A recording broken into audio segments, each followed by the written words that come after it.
When a young woman named Savannah vanishes without a trace, what begins as a routine missing persons case quickly unravels into a twisted web of lies, manipulation, and gut-wrenching betrayal. My daughter's marriage changed my core values in a way that isolates me and causes mistrust at every level. The man at the center of it all? Her co-worker and former romantic interest, Lee Rodart. What followed was not just an interrogation, but a seemingly composed man buckling under the weight of truth, surveillance footage, and his own conscience. But that's not true because we have proof. We have proof. And that's why we're sitting here, Lee. At this point, we need this for her. On August 2nd, 2017, in Jacksonville, Florida, 21-year-old Savannah Gold vanished after arriving for her shift at Bonefish Grill. She was last seen getting into a car with her co-worker, Lee Rodart, someone she trusted. What followed was a chilling confession. She said she's going to keep talking, telling lies and stuff about me and everything like that. And I said, okay. And at that point, she had her phone in her hand. She got out of the car and walked towards the main entrance from San Jose. So, like, if so this is like I know Bonefish is like over here. This is San Jose. This is the bank that's over here in this area. Mm-hmm. Where were you guys parked? She was parked here. Okay. To the left of the 5-Star ATM. Okay. Yeah. And I was parked here. Okay. All right. So you're like here. Yeah, I was probably 3 spaces away. Okay, from her car? Yeah. Okay. All right. So. And what do you drive? I drive a Chevy Malibu. Okay, what color is it? Silver.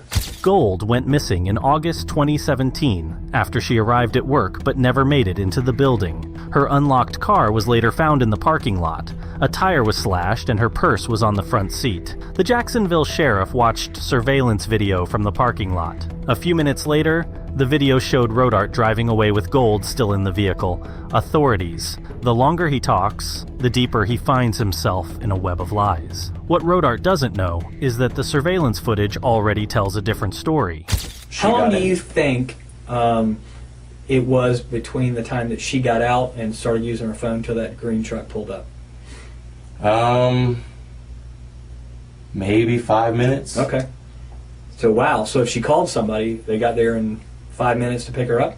Well, I mean, like I said, it looked like she was going to call somebody, and that's when the green truck came around, and she got in. Okay. So she gets in the truck. What happened at that point? They drove back around, kind of looped around a little bit. Which way did they drive? So she would say, like, here. Mm-hmm. The green truck comes here, and then kind of just loops around. Mm-hmm. And I guess they exited that way, and at that point, I left. Within hours of Gold's disappearance, her family began receiving odd text messages sent from her phone, purportedly from her. Other family members and friends reported getting similar messages, and her relatives became instantly suspicious. So tell me your route on the way home that you went. 295 all the way to Beach Boulevard to Grove Park, and then Grove Park. How long does that usually take you? Depending on traffic, obviously. I think it usually takes me about 25 minutes or so. Okay. What happened to your neck? That was self-inflicted, actually. Why? I just have been having kind of a hard time. To your neck? I couldn't. Yeah, I did. And what did you use? A knife. When did you do that?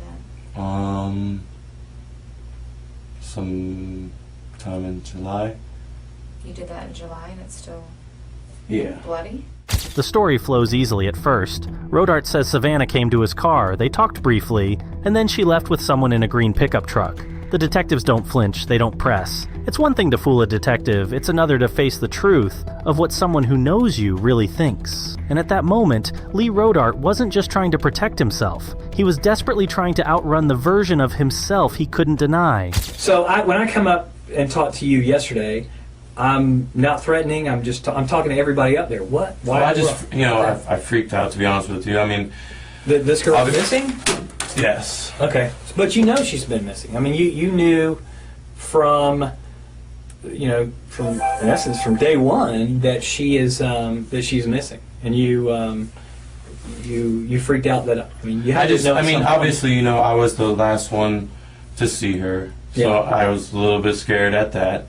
How do you know you just said you weren't the last one to see her? You just said somebody in a truck. Well, the last one to see her at Bonefish. Okay. The last one she's heard from. Right. I had contact with that anybody knows of. Sure. In police interrogations, there may be a variety of manipulative behaviors, and they include lying and trickery.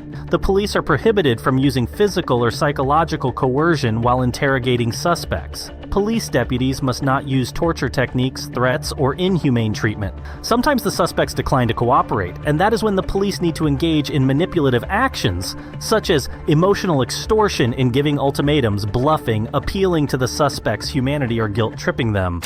She said call the hotline or something like that. Did you call the hotline? I told her I did, just because I was scared to call that night. But did you ever call the hotline? No. Did she call you later on or text you later on? Savannah, no. Mm-hmm. No other contact with her? No. So where's Savannah right now? I don't know. Where would I find her? I don't know. That's my prime objective, is to find her. Definitely. I think time's running out on her. And I think that... I should have said something to you guys when I talked. That is the time where the interviewer should move the discussion towards offering alternatives. This is the stage where the suspect might begin to cry due to inner guilt. After that, an alternative question should be asked, where a choice is offered with the possible scenarios of what could have happened. One option should be more socially acceptable than the other. Is that because you're a liar? To her, like in the past? That's pretty much what she labels me as, yeah. Do you lie? Not about, no. Obviously I lied to her about hanging out with Savannah and stuff. And you like lied that. to me about Savannah. Yes, sir. Okay. So, I'm not trying to say anything. No, I understand. I'm just laying out facts here. I want to find this girl. I need to find her. I understand. And here's a couple reasons I need to find her. One is I'm hoping that she's still alive. And that's really, I really do, I'm holding out for that.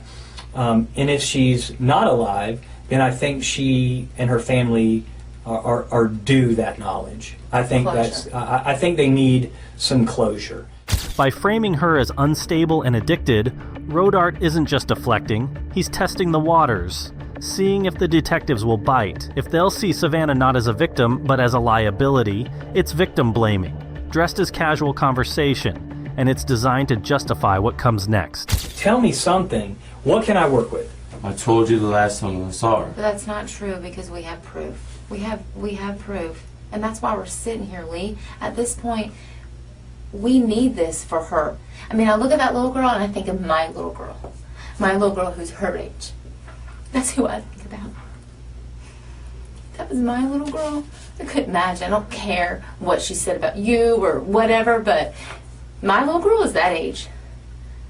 Maybe. And you're not telling the truth. Maybe something gets out of hand in the car. I didn't do anything. Okay, you didn't do anything, but she was in your car. She never got out of your car.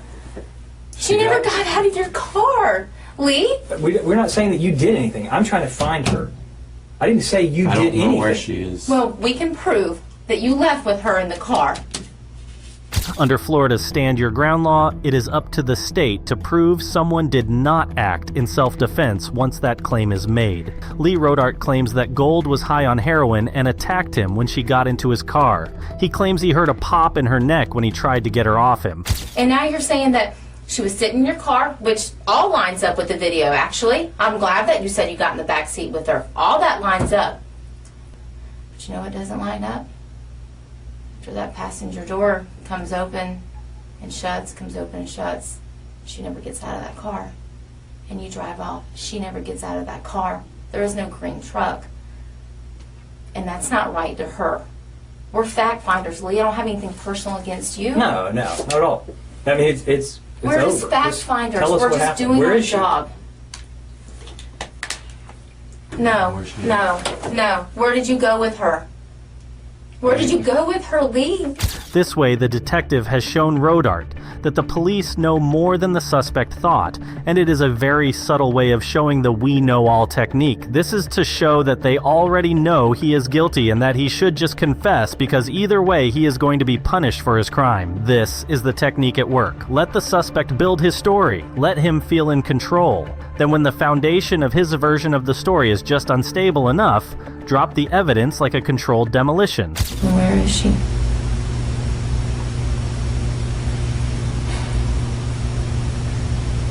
I don't know where she is. Okay, then where did you last drop her off at? I didn't drop her off. Okay, well then tell me. What happened? Where'd you guys go? We went to my house. Okay, We did some jokes. okay. Hung out for a little. And then she said she was going to catch an Uber home.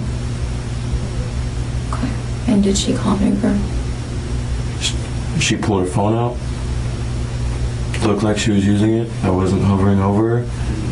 I was pretty high. So, I wasn't. She told me she was leaving. She walked out the door.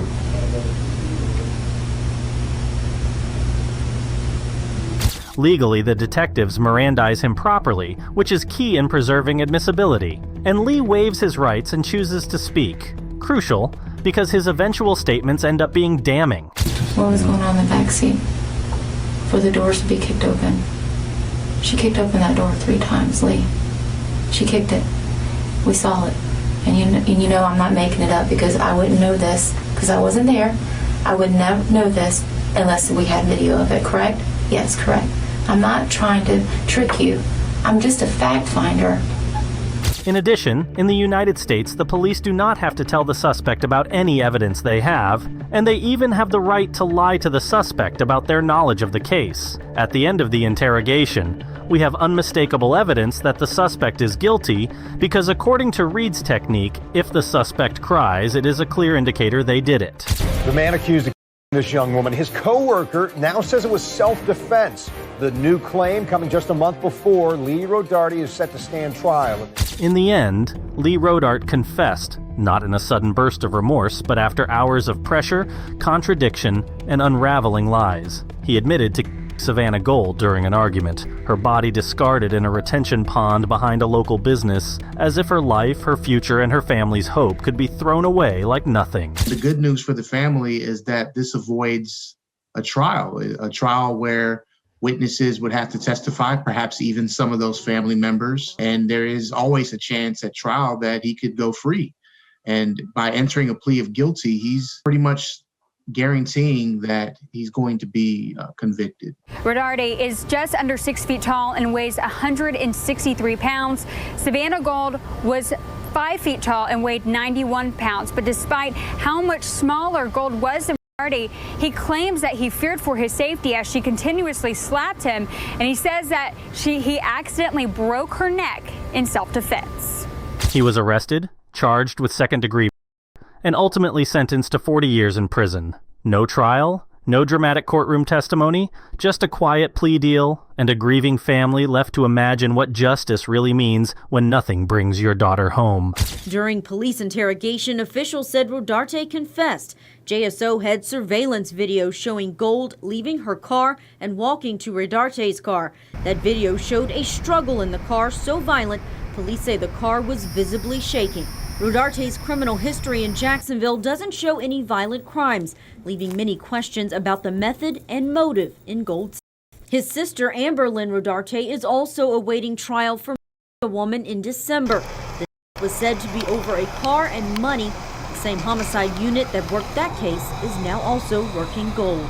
Savannah was 21 years old, a bright light extinguished not by fate, but by someone she knew, trusted, and worked alongside. This case wasn't about a criminal mastermind, it was about manipulation, control, and a man who thought silence would protect him. But in the end, it was that very silence that led detectives straight to the truth. If you enjoyed this video, make sure to leave a like, subscribe, and make sure to comment if you think Lee should have had a harsher punishment.